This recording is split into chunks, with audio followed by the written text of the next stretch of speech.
Saya berharap Pak Prabowo jangan kasih 14 triliun itu, Pak.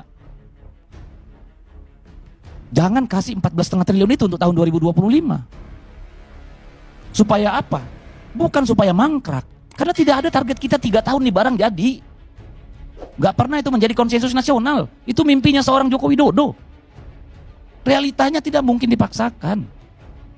Lalu diapakan ini IKN? Kalau saran saya, di sana kantor Wapres. Jangan bayangkan Menko-Menko di sana. Wapres Beberapa waktu lalu saya pergi ke Taman Bunga Nasional di Malang, Batu Malang. Taman bunga yang bagus betul, peninggalan Belanda. Kepala desa bilang begini ke saya, kami mensuplai semua bunga ke IKN, diambil dari Batu Malang rupanya, bunganya bagus-bagus.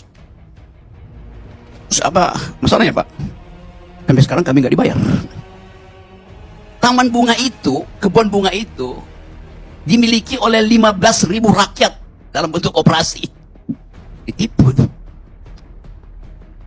Jadi kalau saya bertanya misalnya, IKN itu simbol apa sebetulnya? Salah satu karya terburuk dan terkutuk Jokowi menurut saya adalah ambisi gilanya memindah ibu kota Jakarta ke Kalimantan Timur. Semua kritik dan opini masyarakat supaya Mulyono hati-hati tidak pernah diindahkan. Nah, dia selalu bicara bahwa IKN Nusantara adalah masa depan Indonesia. Namun ketika kewarasan pikirannya muncul, dia sadar ternyata IKN yang dibangun di tengah hutan dengan kontur tanah yang berbukit-bukit memang mustahil dapat diselesaikan sesuai impian liar Mulyono. Sehingga dia sendiri akhirnya gusar bahwa IKN bakal jadi kota hantu. Kita ingin fokus pada swasembada pangan, energi dan air, termasuk juga untuk bisa meningkatkan kualitas hidup masyarakat kita melalui sektor pendidikan, kesehatan, dan juga berbagai upaya untuk mengentaskan kemiskinan.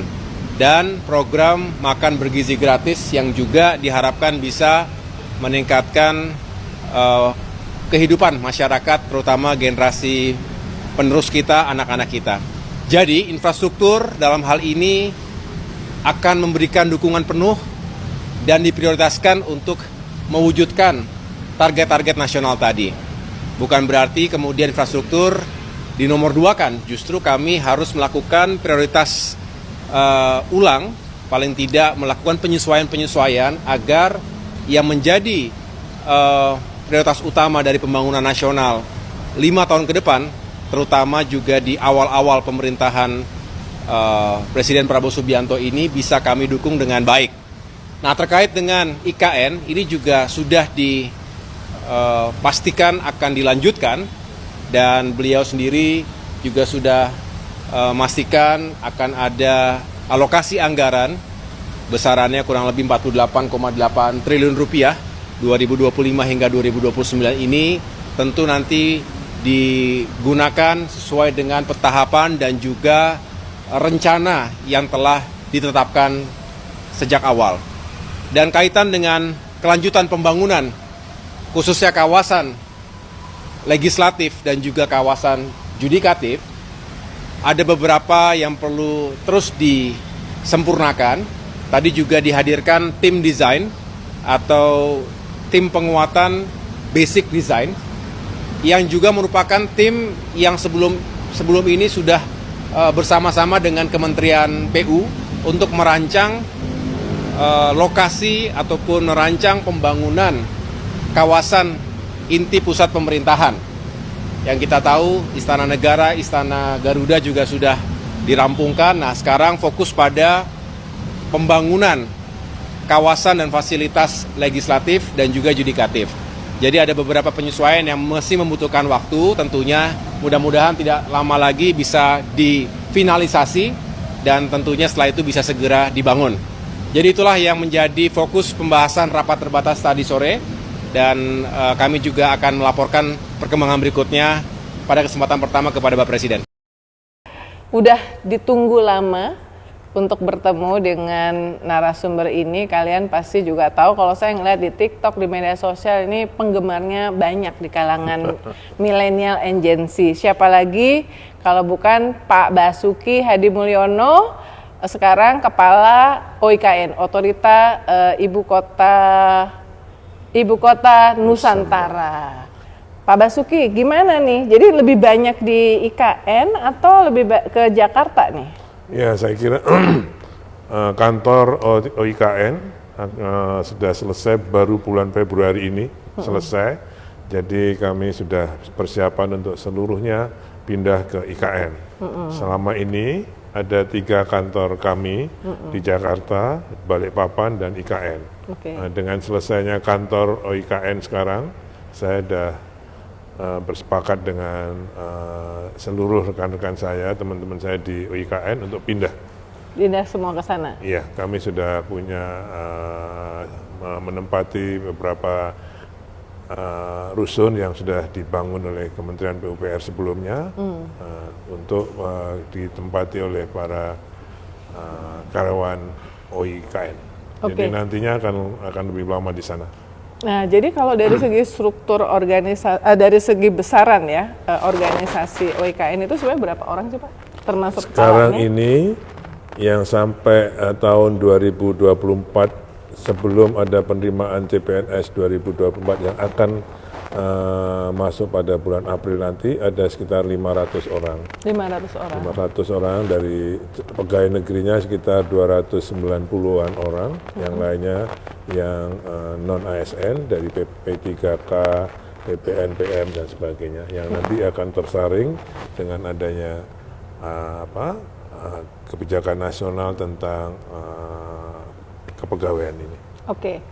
Nah, tentu ini yang the hottest issue 1, 2 hari, 3 hari, minggu ini adalah soal pemangkasan anggaran ya yang dialami oleh semua KL sebetulnya.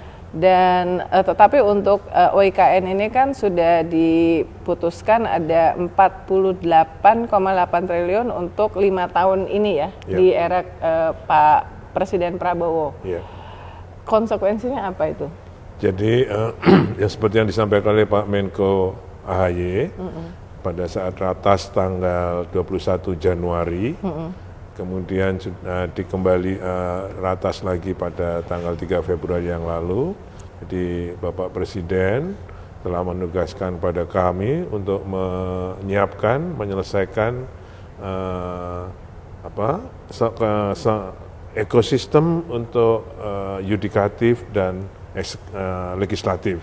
Sekarang yang dianggap selesai pada tahun 2024 ini adalah eksekutifnya. Ada kantor presiden, kantor-kantor Kemenko, kemudian rumah jabatan menteri, kemudian ada kantor-kantor beberapa kantor swasta yang masuk, kemudian prasarana lainnya, air minum, listrik dan sebagainya, itu baru yang dianggap sebagai ekosistem eksekutif.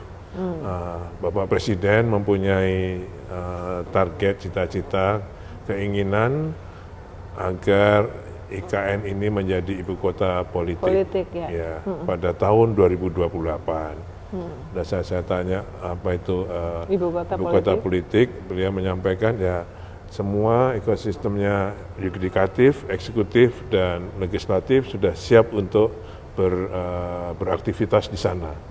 Dengan asumsi bahwa kalau itu pemerintahan sudah bergerak di sana, semua kegiatan ekonomi akan mengikuti. Jadi beliau ingin berkantor kalau sudah siap semua pada tahun 2028. Artinya sampai itu siap di tahun 2028, Presiden akan tetap berkantor di Jakarta, di Istana Jakarta. Saya kira implisitnya begitu. Itulah yang disiapkan dengan anggaran 48,8 triliun. Kalau ibu kota politik tuh kira-kira referensinya kayak Canberra, Pretoria, Afrika Selatan, Washington DC dulu gitu pada ya? saat menyusun master plan kepindahan IKN ini, kita pelajari ada 90-an kota, ibu kota negara, termasuk Astana, Brasilia, Canberra, Putrajaya. Putrajaya. Semua dipelajari, termasuk yang Myanmar apa namanya itu ya. Myanmar, segala semua dipelajari. Nah, namun kami pada saat itu dengan Bappenas ingin supaya kota ini menjadi kota bukan hanya kota politik, bukan hanya kota administrasi, tapi ya ibu kota. Ya. Yang dengan karena kita punya Banjarmasin, kita punya Balikpapan, sehingga ketiga ekosistem kota itu diasumsikan, diprediksi untuk bisa saling mendukung, sehingga IKN sendiri akan terbantu oleh Balikpapan dan Samarinda, sehingga diputuskan untuk membangun jalan tol dari Balikpapan ke IKN sepanjang 58 km. Nah, asumsinya atau tujuannya agar dari Balikpapan nanti ke IKN tidak lebih dari 40 menit, termasuk pembangunan bandara di IKN. Kalau dari bandara ke IKN hanya 18 menit, sehingga itu akan bergerak sebagai kota ibu kota. Jadi kalau highlightnya 48,8 triliun itu fokusnya akan membangun apa? Satu, kompleks yudikatif. Ya. Jadi MK, MA, Komisi Yudisial, huniannya, kemudian kawasannya kita bangun. Kemudian legislatif juga, DPR, MPR, DPD, huniannya, dan kawasannya kita bangun. Jadi termasuk jalan-jalan dan sebagainya, termasuk juga itu tadi perkantorannya semuanya, termasuk ekosistem perkotaannya. Jadi itu yang kami desain dengan rencana anggaran yang 48,8 kilo. Termasuk pemeliharaan. Karena kan kalau bangunan nggak ditempatin biasanya malah agak bahaya. Sekarang ini fase satunya, tahap satu yang dibangun pada tahun 2022 sampai 2024 yang dikerjakan oleh Kementerian PUPR berupa istana, kantor presiden, 4 Kemenko, berarti 16 tower, kemudian nanti 47 apartemen, 36 rumah tapak menteri, dan juga kawasan lainnya, jalan kawasan sekitar berapa kilometer, kalau tol itu 58, jalan kawasan cukup panjang, itu sudah akan diserahkan pada UIKN untuk dipelihara. Itu akan masuk pada tahun 2025 ini untuk memelihara dan memanfaatkan prasarana yang ada. Jadi anggaran 2025 kami dari 48 tadi yang sudah ada di DIPA kami ada 6,3 awal ya Bu, sebelum Inpres. Ya. Sebelum Inpres. Dari 6,3 triliun itu kami dengan perintah Bapak Presiden ratas pada tanggal 21 Januari itu dibutuhkan tambahan 8,1. Oke. Karena kan kita hitung kalau ini nanti DIPA-nya baru efektif Februari Maret, jadi kan penyerapannya pasti tidak semua. Yeah. Jadi kita hitung hanya butuh 8,1, sehingga 6,3 tambah 8,1. Namun dengan Inpres itu kan kita juga kena pemangkasan, tapi pada kemarin pada tanggal 3 Februari beliau sudah memerintahkan Bapak Mensesnek untuk menyesuaikan itu. Oke. Berarti terakhir ketemu sama Presiden kapan? Tanggal 3 Februari. Tanggal 3 Februari ini ya? Iya. Pak Basuki, Waktu itu merevisi sedikit desain untuk legislatif, untuk yang gedung rapat paripurnanya. Dibikin lebih grande, lebih berwibawa, sesuai dengan arahan Bapak Presiden. Karena Pak Basuki ini kan terlibat sejak sebelumnya ya, pemerintahan sebelumnya sebagai Menteri PUPR dan bahkan terakhir di era Pak Jokowi jadi PLT ya. Banyak masyarakat melihat bahwa Presiden Prabowo karena punya program makan bergizi gratis, food estate yang juga membutuhkan biaya yang besar, tidak menjadikan IKN sebagai prioritas. Merasa nggak seperti itu? Saya ini birokrat. Ya, jadi saya tidak merasakan itu, apalagi beliau sudah memerintahkan selesaikan tahun 2028. Jadi timeline saya sekarang ini ada tahun 2025, saya harus menyiapkan apa if ASN mulai pindah. Oke. Kemudian yang kedua 2028.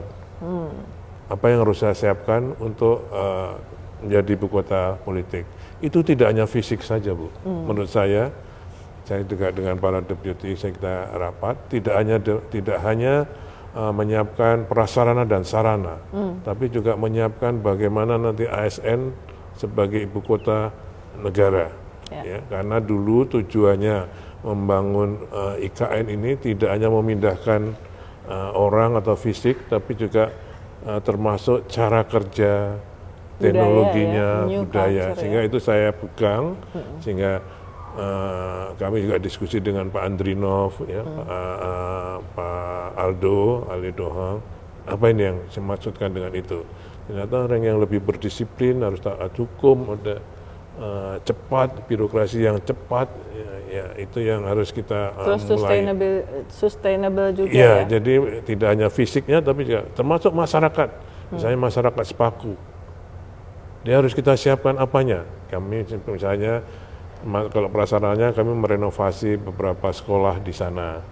Kemudian guru-guru juga kita sudah dilakukan training. UMKM kita juga training. Tapi apa cukup itu? Jadi kami masih ke depan ini, tahun 2026, 25, 26, 27, harus lebih menyiapkan lagi tidak hanya fisiknya, tapi juga masyarakat dan lingkungannya. Nah, karena udah disebut masyarakat lingkungan, kan ini juga satu isu yang kontroversial ya, yang menjadi salah satu kritik pelibatan dari masyarakat, termasuk soal pembebasan lahan.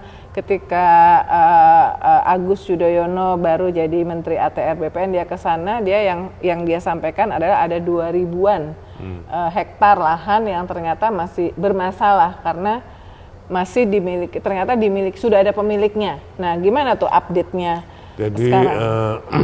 Dari 2.800 itu yang kita prioritaskan untuk dibebaskan, itu yang terkena jalan, prasarana jalan dan juga pengendalian banjir untuk melindungi masyarakat di sana. Itu sudah ada regulasi yang baru, kan biasanya ini tanah negara yang dulu sudah ada, yang tanah negara yang sudah ditempati oleh warga yang sudah lama, yang sudah, nah itu sekarang dengan regulasi baru bisa dibayar. Nah, ini sekarang Dan masyarakatnya mau dibayar? Minta dibayar. Oke. Jadi alhamdulillah yang di jalan tol itu masih berproses. Biasa kalau ada yang misalnya harga, itu di mana-mana juga pasti ada negosiasi. Jadi ada yang dikonsinyasi, tapi prinsipnya bisa dibayar dengan yang tadinya kan hanya kadedeh itu ya, kerohiman. Nah, sekarang sudah kalau Business itu to business. Jadi berdasarkan bisa dibayar. harga yang wajar gitu ya. Ya, dengan appraisal team, harga appraisal. Nah, kan 100 hari Presiden Prabowo, kita belum melihat ada groundbreaking baru investasi di OIKN. Kenapa itu? Nggak apa-apa.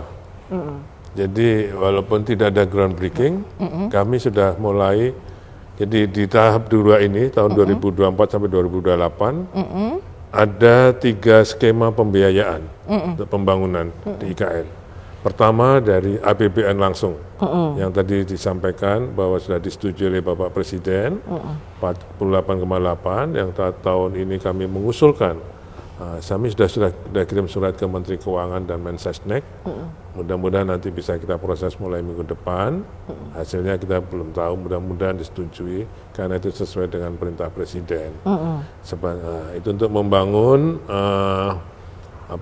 mulai jalan-jalan yang kawasan untuk melayani investor-investor yang sudah groundbreaking kemarin.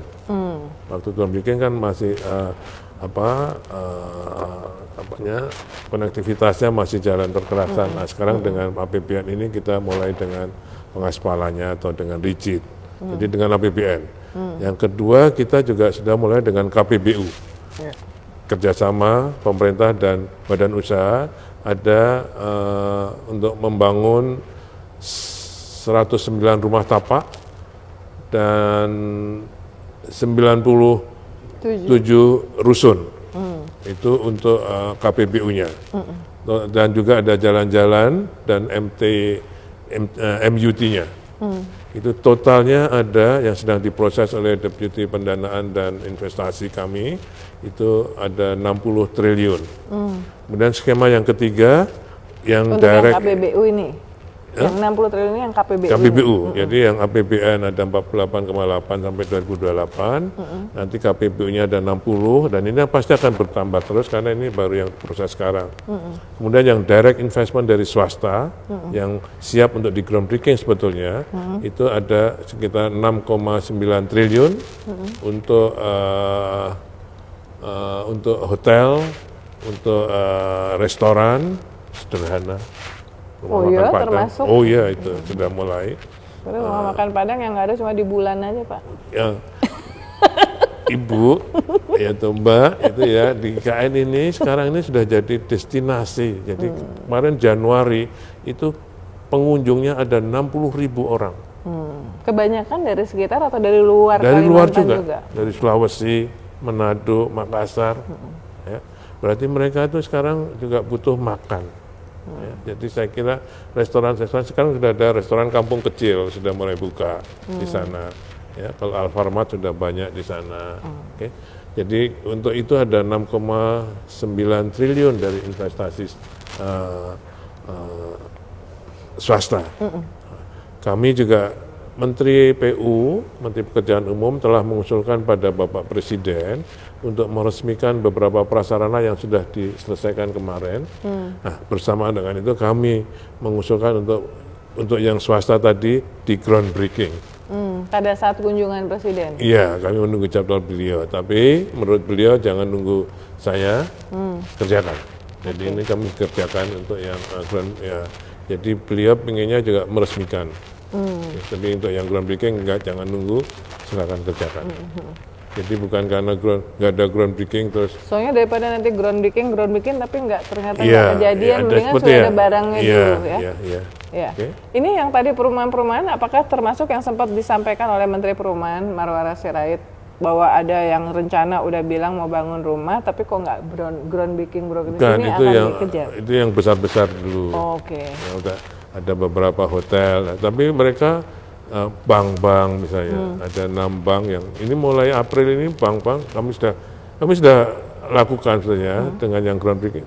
Sebenarnya waktu groundbreaking dengan PKS dengan perjanjian kerjasama itu ada jeda atau durasi yang harus dipenuhi.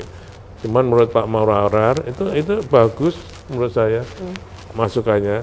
Kan kami dalam PKS kita kasih waktu 1,5 tahun harus sudah dibangun. Nah, menurut beliau, Abbas jangan 1,5 tahun, lebih cepat. Nah, oh bagus itu, karena beliau pengusaha, jadi saya ada masukan itu menurut saya bagus. Nah, tapi sebelumnya saya sudah undang 6 bank.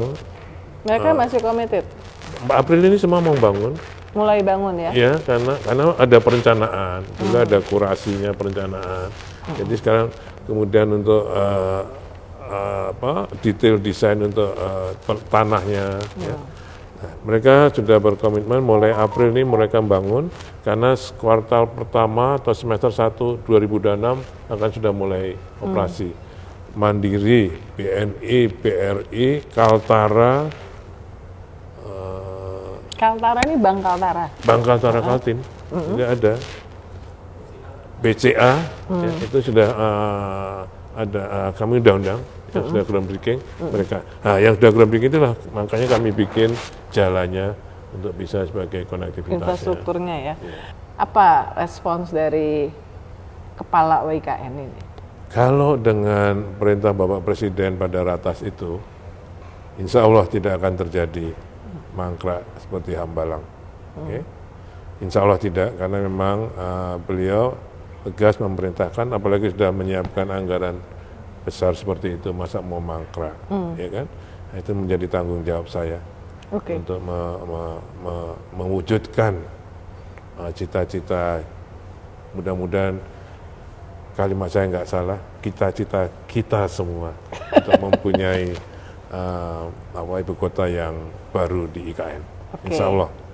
Oke, terima kasih Pak Basuki yang sudah update kita semuanya lewat program Ngobrol Seru ini tentang progres dari IKN ya.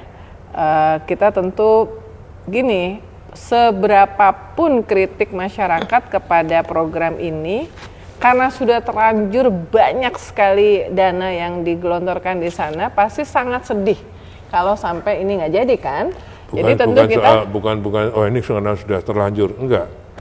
Karena ini sudah memang menjadi tekad kita dari awal, kita harus punya. Dan ini udah pakai dana APBN, jadi kita sebagai pembayar pajak juga nggak mau kalau itu jadi program yang mangkrak. Iya, tapi kan bukan dengan kalimat udah terlanjur nih.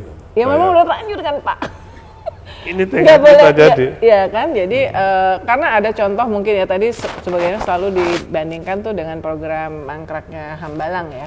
Jadi sebenarnya concern masyarakat juga valid lah karena sudah pernah ada dan sudah sudah menggunakan APBN, tapi nampaknya ini ke depan tadi ada KPBU ya, apa namanya skema yang diharapkan. Saya kira kritik sih oke ya, tapi optimis juga harus, tapi saya juga nggak ingin cemawa, saya juga mohon doanya karena ini nggak gampang, ya kan.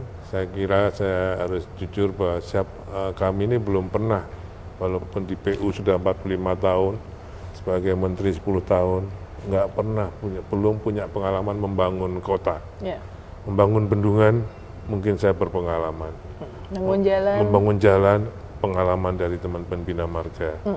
Membangun rumah, sekolah dari Cipta Karya, perumahan dari perumahan, tapi kota. Tapi hanya dengan niat baik, kami berniat untuk membangun ini dengan sebaik-baiknya. Makanya mudah-mudahan ditemukan dengan orang-orang yang baik. Baik dari segi perencanaan maupun dalam pelaksanaannya. Kritik silahkan, tapi saya tetap mohon doanya untuk secara optimis, insya Allah kita bisa membangun dan mempunyai ibu kota baru. Oke, ubur-ubur ikan lele. Kita menunggu progres dari IKN ya, Le. Sampai ketemu di Ngobrol nanti dulu, saya punya balas dong. Ada punya dibales. Ke IKN nggak bisa naik bis. Oke. Okay? Cakep, ya kan? Mohon maaf, pantun saya sudah habis.